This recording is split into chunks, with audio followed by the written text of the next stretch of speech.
भाई भारत माता की जय ऐसा मत बोलो मेरी जान।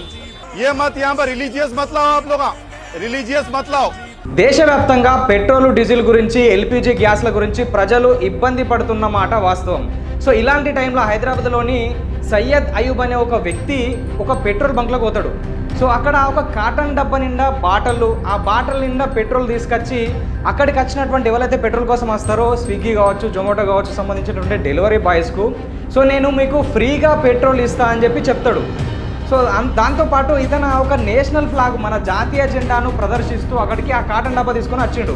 సో ఇంతవరకు అంత మంచిగా ఉంది. సో ఈ జెండాను చూసినటువంటి చాలామంది వ్యక్తులు భారత్ మాతాకి జై అని స్లోగన్స్ ఇచ్చుడు మొదలు పెడతాడు. సో అప్పుడు ఈ పెద్ద మనిషి ఏమంటాడంటే, భాయ్ భారత్ మాతాకి జై మత్ బోలో.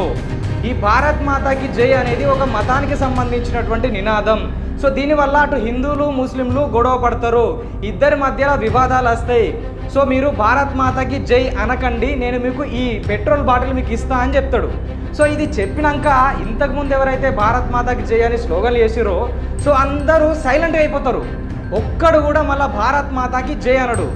అంటే ఒకసారి గమనించుర్రి, గతంలో ఏదైతే భారతదేశ స్వాతంత్రం కోసం వందలు వేలు లక్షల మంది సో భారత్ మాతాకి జై అని ఉన్న అందరినీ సంఘటితం చేసుకుంటా ఆంగ్లేయులను వాళ్ళను వెళ్ళిపోయేటట్టు ప్రయత్నాలు చేసుకుంటా ఎంతో కష్టపడరు.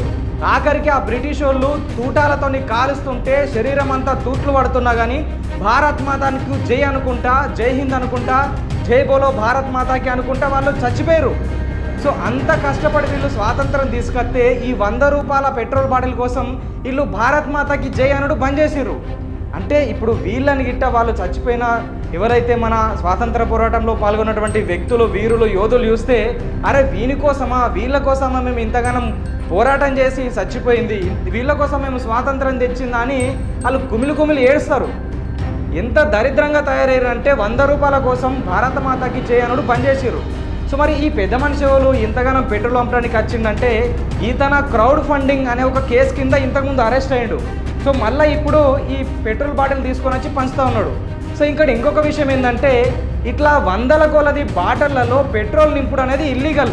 ఇప్పుడు ఎక్కడన్నా నిరసనలు, ర్యాలీలు జరిగినప్పుడు, ప్రొటెస్టులు జరిగినప్పుడు ఇలాంటి బాటిళ్లలో పెట్రోల్ నింపుకొని చాలా దాడులు జరిగినాయి ఇంతకుముందు గతంలో. అందుకోసమని బాటిళ్లలో పెట్రోల్ నింపుడు నిషేధించారు. సో ఇప్పటికీ చాలా పెట్రోల్ బంక్లో నువ్వు బాటిల్ తీసుకొని పోతే వాళ్ళు పెట్రోల్ కొట్టరు.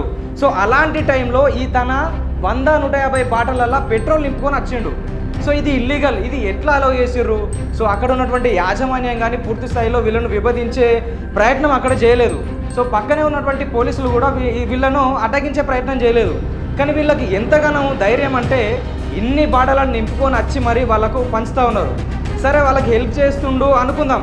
సో భారత్ మాతాకి జై అనడం వల్ల మరి నిజంగానే హిందువులకు ముస్లింలకు మధ్య గొడవలు వస్తాయా? అది మతానికి సంబంధించినటువంటి నినాదమా, దేశానికి సంబంధించినటువంటి నినాదమా, దేశంలో ఉన్నటువంటి ప్రజలందరినీ సంఘటితం చేయడానికే ఉపయోగించే నినాదమా? సో మీరేమంటారో కామెంట్ రూపంలో తెలియజేయండి. సో నిజంగా అది హిందువులకు ముస్లింలకు మధ్య విభేదాలు సృష్టించే నినాదం కాదు, దేశం కోసమే అని మీరు అనుకుంటే భారత్ మాతాకి జై అనో, జై హింద్ అనో కామెంట్ బాక్స్లో రాయండి. Comment box పగిలిపోయేటట్టు.